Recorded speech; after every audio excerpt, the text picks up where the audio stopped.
The contrast between these parties could not be any more stark. And I encourage you to watch. We call it the Hate America rally that will happen Saturday. Let's see who shows up for that. I bet you see pro-Hamas supporters. I bet you see Antifa types. I bet you see the Marxists in full display, the people who don't want to stand and defend the foundational truths of this republic. And we do. And that's what we're here doing every single day. And we'll continue to come in every morning and tell the American people the plain and simple facts. Because the facts are going to win the day here. The American people are not stupid. They see what's going on, and they know who's to blame. I want to bring something to your attention. And in bringing this to your attention, I do not have an answer. Let me just preface it right now. I am not going to be able to put a period at the end of what I'm about to tell you. I'm basically going to be asking you questions. And then you can do your own research and deep thinking and understand what's going on. So I talked to Ashley this morning, and I talked to Robin earlier, and I go, I'm feeling something very weird going on. And it's about this protest happening this weekend, and the same one that happened a while ago, this whole No Kings thing. And I'm wondering, again, I'm just questioning here, you guys can fill in the blanks, I'm just wondering if many of us, a lot of us, are looking at this the wrong way. You know, ever since Charlie Kirk was killed in huge fashion, exposed fashion, for so many people to see, there's been a groundswell of people looking for answers, a groundswell of people praying, a groundswell of people realizing there's a void they need to fill, a God-shaped hole in their hearts that they have no answers for. Like today, I have no answers. I'm going to have to pray on it. I'm going to ask you to pray on it. I'm going to ask you to do some deep thought.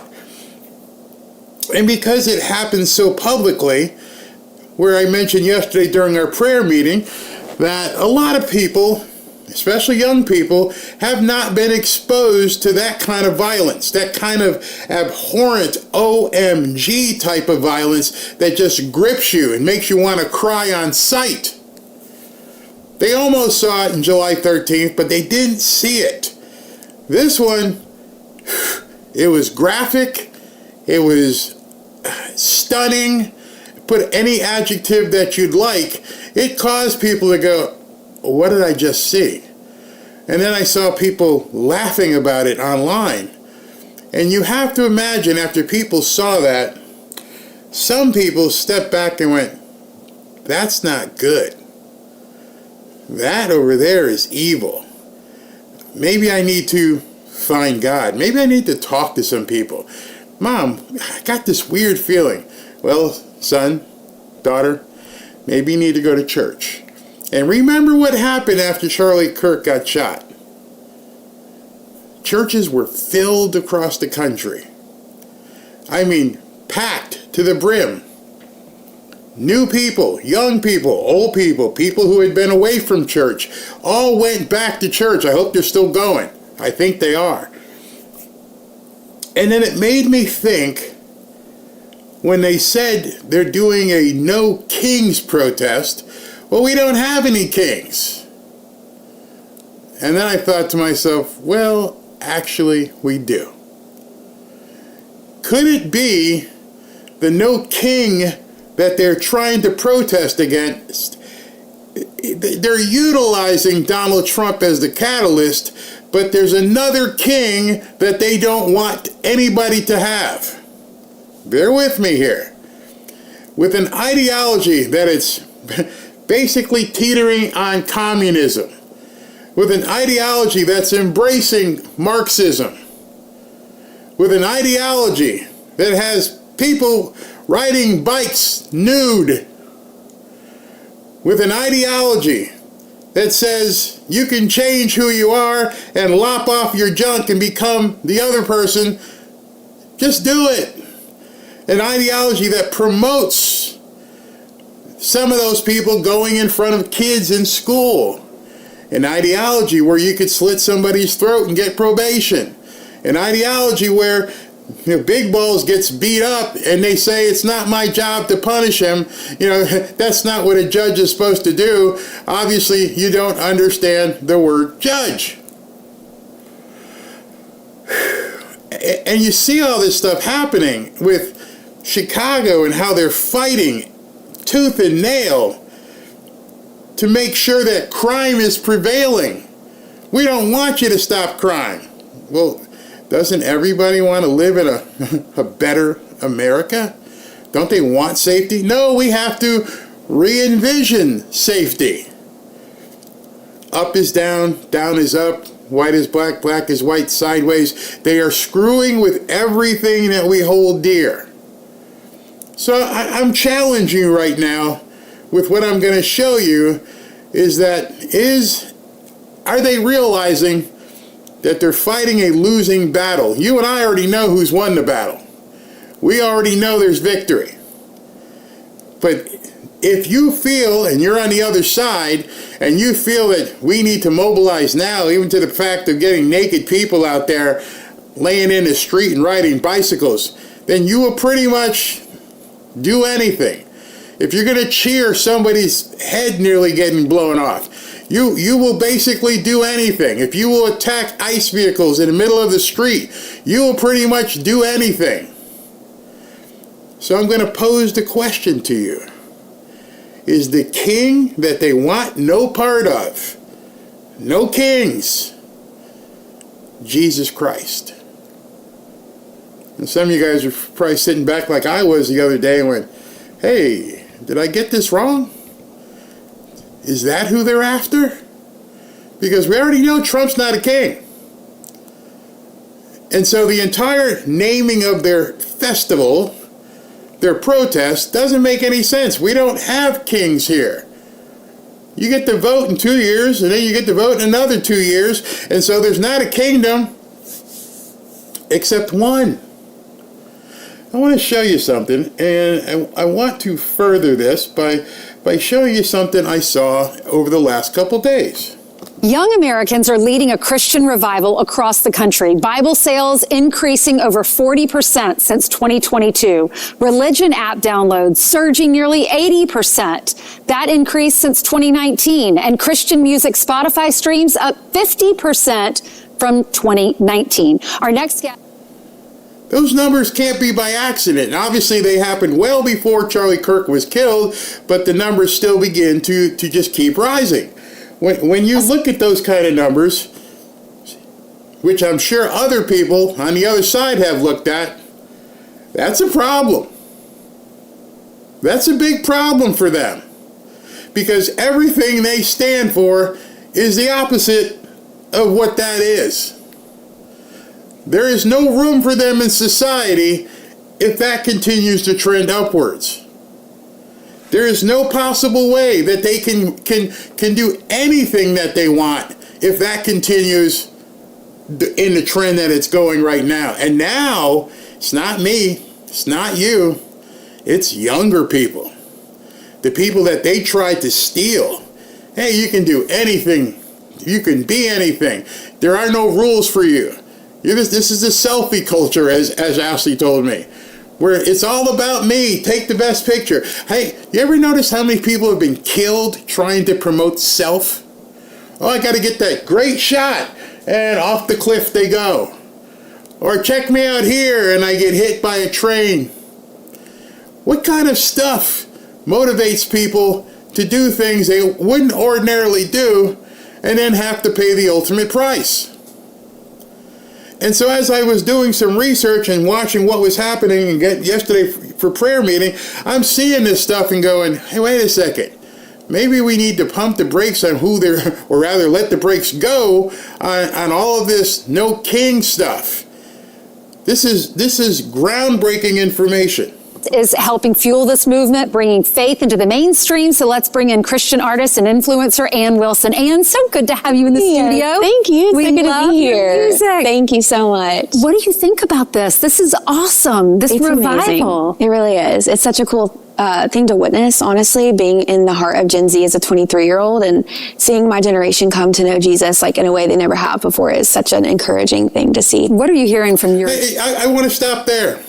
Seeing people my age come to Jesus in a way we've never seen before. Wait. I went to Catholic school. I was an altar boy. We all saw it. Sunday morning, get your butt out of bed, go to church. And there's an entire generation who are just waking up and going, hey, this church thing isn't bad. I've been bamboozled. I've been misled. I like being good. I like what good does to me. I like the feeling of inner peace. Like she just said, like nothing we've ever seen before. Well, what else have you never seen before? Somebody's head get blowed off in front of you at a college campus. Something else you've never seen before. People lopping off their junks and deciding to change teams. Something else you've never seen before. I don't know. Millions of people coming across the border and judges and everybody else trying to fight to keep them here. You could go down a list of things we haven't seen before. When was America great? When we didn't have to see those things we're seeing right now. I can't imagine being 21, 22, and 23 and all the different pressures that are put upon kids right now. They're not getting married. They're not having babies. They're not settling down. That's why when Charlie Kirk and other people are like, hey, do the good thing. Settle down, have babies. Promulgate. What about feminism? I'm sorry, there's no better calling than being a mom. And we were told for so long that this wasn't fashionable. It wasn't cool. Have you noticed how they portray men in commercials these days? He's a bumbling idiot. I can't believe I can't do it. and they'll laugh at the men, and then the woman comes in to save the day. Yes, there have been days when Robin indeed has come in and saved the day. And I call Robin Vila because she's so good putting things together. But we work as a team. It's not diminishing the male.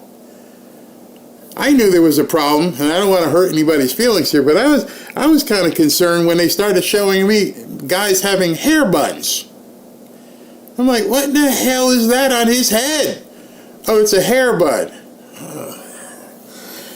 I don't know. I grew up in a culture where there were jocks and freaks and gearheads and, nerds. And the apex predator, the alpha male, was the one that people always either aspired to be or wanted to take down because he was the alpha. And now we've grown into an entire legion of betas, where now they're promoting betas. Well, there's a reason why. We used to call them, and some people still do, soy boys. And it's not by accident that they're called soy boys, because they got the things aren't working. No libido. Nothing that says alpha, predator, apex. Things we've never seen before. Oh, here's something you've never seen before. When men were men, they started calling things toxic masculinity. I thought to myself, what in the hell is toxic masculinity? Yeah, we like to eat, we like to poop, we like to fight, and then we also like the horizontal stuff.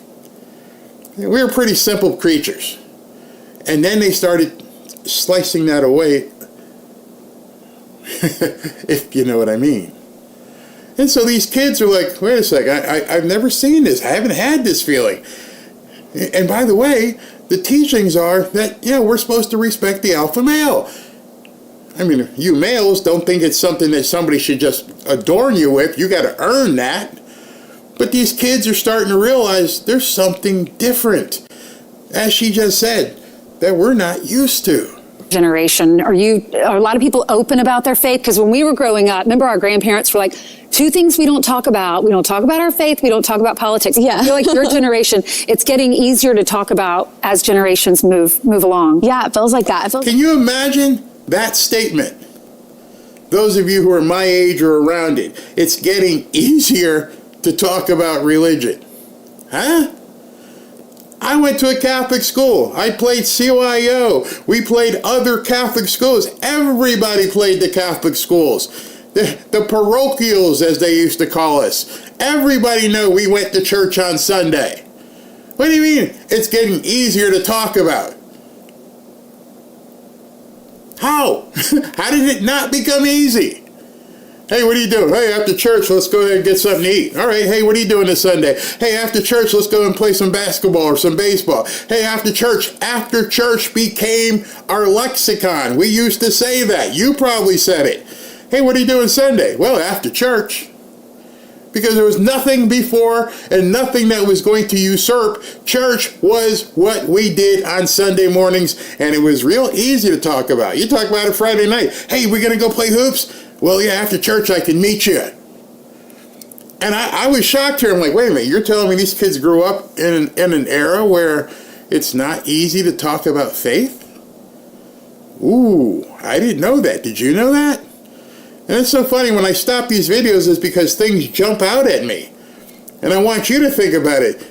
You have a problem talking about faith? Well, I know most of you don't, because I get the emails. Barry, you swore, and you shouldn't be swearing. Okay. So I know you know what I'm talking about. None of this is a shock to you, except for maybe you realize there's a whole generation that are like, oh, we can talk about it now? When did you stop talking about it?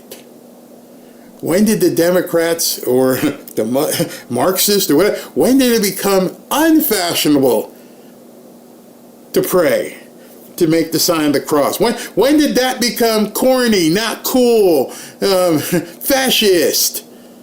You see, the labels are for a reason. The labels give them power. I believe that's Saul Alinsky number 4. You can look it up. I still need to do a show on Saul Alinsky's rules, because you guys need to see what they are, because now you'll recognize them being used. But I'm watching this 23-year-old woman say, yeah, now I can start talking about it now. And it shocked me, because I never knew we couldn't. Like, my generation is just, they're hungry for something real and something lasting to grab to. And so you felt that hunger. I'm pretty sure everybody around my age understands, we've gone through trials and tribulations as we've aged, and went, yeah, I remember that. I remember that hunger going, I don't know what I did. I don't know how I got here, but I can't get myself out. God, can you help me? And we knew to do it. It was second nature.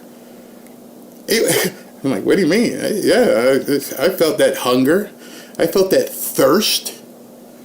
And the problem is, what I'm seeing with these younger people is there was no oasis. There hasn't been any place they could turn. Music, friends, video games, where they could find that oasis. Can I wet my beak? Can I get this thirst satiated? Can I fulfill this hunger? Nope, come on, let's go on this game and kill people. Over and over and over and over and over. Let's go watch these crazy-ass videos over and over and over and over. Yeah, many of us did it, but we had Sunday. Okay, let me wash the stench of what I've been doing Monday through Saturday off. Okay, I feel good. It's Sunday afternoon. Okay. Imagine never being able to do that or feel comfortable doing that. Imagine that whatever you've done, whatever you've gotten into, Saturday night came along and Sunday morning, you looked around and you went, I can't believe I'm in this bed. All this shit, and you could never get rid of the shame because you had nowhere to go to fulfill that thirst.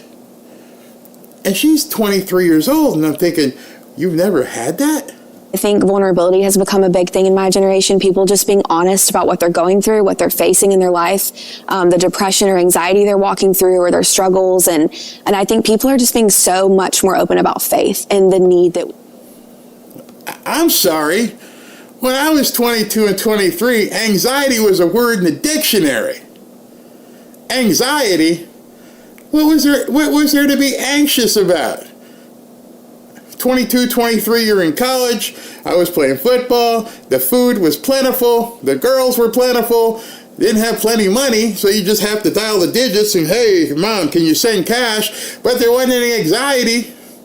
The only anxiety I had as a college student was, I got to wake up for class. I just had too many beers last night, and I got to get up for class. Oh my gosh, how am I going to do that? How am I going to study for class? But the biggest anxiety I had was when I went to the closet one day and there were no clothes in there, and Mom wasn't there to wash my clothes. Mom, how do I do this? She's like, you're kidding me, right? No, you're 19, and this is the first time you're washing clothes, yes. And she had to walk me through it. And there was some serious anxiety. I was stanking. I hadn't washed my clothes in a couple days. Well, weeks. Y'all know what I'm talking about. Anxiety. Anxiety was, am I going to have Kraft macaroni and cheese or some bologna? Am I going to have some peanut butter and jelly? Or am I going to have some, bologna? No, that was the anxiety. Can you imagine being 22 or 23 and having anxiety? And I'm sure there are some who have medical conditions, and they had to think to themselves, I need help. But it didn't come in a pill. Didn't come where every morning I had to take this pill because I was anxious or I had panic attack. When did panic attacks come into vogue? What's wrong with you, man? I'm not feeling good. Get your butt up and get out to practice. Oh, okay. A panic attack would go away pretty quick. Yeah, for it. We all go through stresses. Even our little ones are stressed sometimes. As adults will look at younger people and say, oh, come on, you're having fun. You're 23. This is the prime of your life. But it's not necessarily true. Our young people are suffering with anxiety, social media issues. Yeah, so true. Yeah, there's so much that we're all carrying right now, and specifically our... There's so much. She's serious. There's so much that we're all carrying right now. Like, wow, when was America great again? When we could be kids. Whether it was 5 or 22, we could be kids. And so much we're carrying. I want you to think back when you were a kid. One of my anxieties was I was a paper boy, and one of my anxieties, I'd wake up and it was raining. Like, I don't know if these people are going to get these papers this morning. It's not looking good. It's raining, and I was in Connecticut, and it was cold. So it's raining, and it's cold, and I got to get out of this bed at 6 o'clock in the morning in the dark, because of daylight savings time, and go deliver these papers. They might not be reading today. That was my anxiety. I need to finish up, get back home, because Mom's about to make some pancakes. I can't miss the pancakes, because if I miss the pancakes, then I can't go to school. It was a prerequisite. But these kids, so much for us to deal with. What did you have to deal with? Generation. I mean, we're dealing with so much more than generations in the past because of social media and, you're right, anxiety and all the things. All right, problem solved. We're dealing with so much these days because of social media. Then let's take that away. I've watched how Ashley deals with the grandkids. Oh, no, you can't go there. You can't look at that. Oh, you can't access that. See, that's one of the, she just gave her the answer. We're going through so much because of social media. You mean all the fake stuff? That come with that. And so I think that song is relatable for anyone in any walk of life, but specifically my generation. It just feels like we're carrying a lot right now. And it's amazing to see how more people are turning to faith. I don't know if that's the Charlie Kirk effect, if that's just younger people facing so much anxiety and issues with social media, but so many of the younger generations, they're the ones, if you look at the stats, are going back to church. A lot of young people feel hopeless and you need something bigger than yourself. Do you think this generation really has it harder? Because, I mean, that's what I keep hearing. Okay.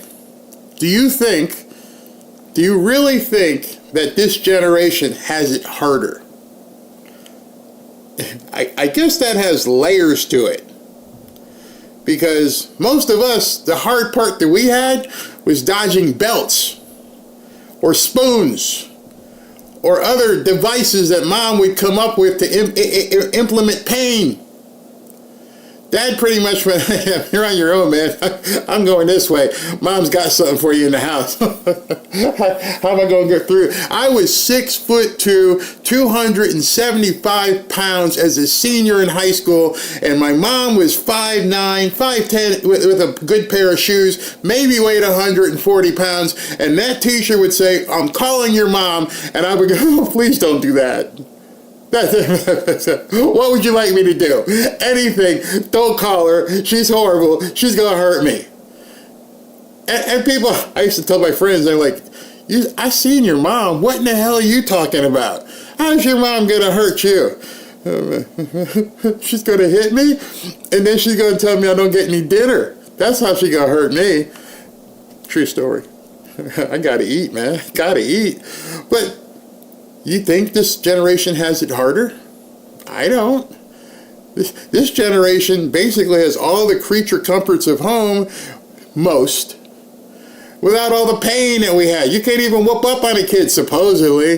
They call the police. I'm going to get you arrested. Oh, you can't talk to me like that. You disrespect me.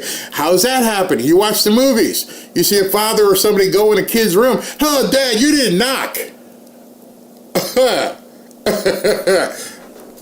I stopped the television. I'm like, Robin, did you hear that? Yeah. She goes, if it was in my house. It's like, you're right. I'm going to have to fix that. Just like with your social media, I'm taking the door off your room. Now I ain't got to worry about knocking. How about that? I got to need my privacy. You're 14. You don't get no privacy. You get the privacy I allow you. Everybody in this chat right now knows exactly what I mean. And so, do you think this generation has it harder? Or because they've had it softer? And I'm not talking about abusive parents. I'm just talking about normal parenting. I don't know the answer. This is the questions I'm putting before you. Do they have it harder now? Personally, I don't feel so, but maybe some of you in chat do. And what's this? SB just texted me off the check. All right, let's continue. Over and over again. I guess the challenge is social I think the media. climate is just different.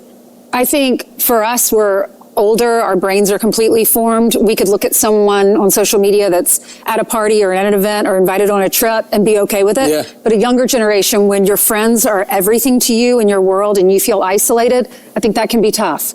That wasn't in our face when we were growing up, especially for girls. But I think this generation, with the parent controls on all these things, I think parents got to make that decision early. So I got a question for you. You know how these things now, these devices and stuff, have parental controls? My mom didn't have a parental control on a device. My mom's parental control was don't. And of course, as you got older, you started testing the limits of that don't. But she didn't have to restrict things. When you got your driver's license, you know what the parental control was? I'm taking away the keys. You're done. Your freedom is over. You can't drive again for another 2 weeks. There's no other parental controls. Oh, what did you just say? Guess what? You're not playing this weekend. Huh? Oh, those were easy parental controls. Very easy. See, the very nature of that conversation tells me there's a difference in everything we've done. The parental control moved from the parent to a device. When you pick up the device and the parental control won't let you, this becomes mommy. Instead of mommy saying, don't pick that up. That stays here. You go do what you want. That's staying here. See, you should see that noticeable shift. But see, the thing that allows that shift to take place for parents, for kids to understand that at 22 or even at 23 is to know that commandment, honor thy parents. And so as we see the shift happening, that's one of the things that's no king's thing. I'm just wondering, They didn't want you listening to your parents. They didn't want you listening to the cloud god. They didn't want you listening to these, people in authority. You do what you want. And now kids are realizing we've tried it that way. We really did. It didn't work. First, I just want to say that Jesus is the way, the truth, the life, and to any of the world that's hearing this message, the kingdom of heaven is. Watch his hands. It's very important for you to watch his hands as he's talking. There, Jesus is coming back, and we all have to repent for our sins, and we have to put our faith in Jesus. He will come back when you least expect it, and it's time to wake up if you haven't put your faith in Jesus Christ. He was seeking comfort. Robin tells me I do that sometimes, and I'll be sitting there and I'm rubbing my knee, and it's involuntary. I don't even know I'm doing it. She's like, "Are you tired?" "No." "Are you upset?" I'm like, "No, why?" "You're rubbing your knee again." And then I'll end up stopping. I'm like, "Oh, I didn't even notice it." And he's talking about Jesus, and he's getting comfort. That's an NBA player. And he was just sitting there. It wasn't fear. He was comforting himself. He understood at this point that, that armor was on him. These reporters are standing in front of him, and I'm saying something that's probably going to upset these people. I need comfort right now. Hope you noticed that. And people are coming out publicly that people didn't understand would happen, or movements that would happen.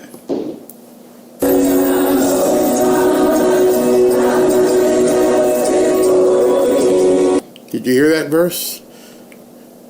Fit for a king. How many times have you gone to church recently and sang this song and it didn't jump out at you? Fit for a king. Well, if there's no kings, then what are you guys singing about? And this is at the University of South Florida, over on the Tampa side of South Florida here. And there's 6,000 kids in this auditorium or stadium.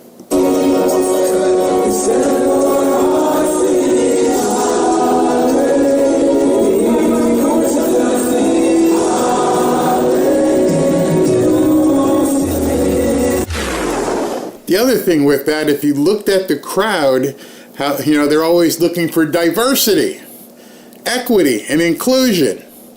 Where's the best place for DEI?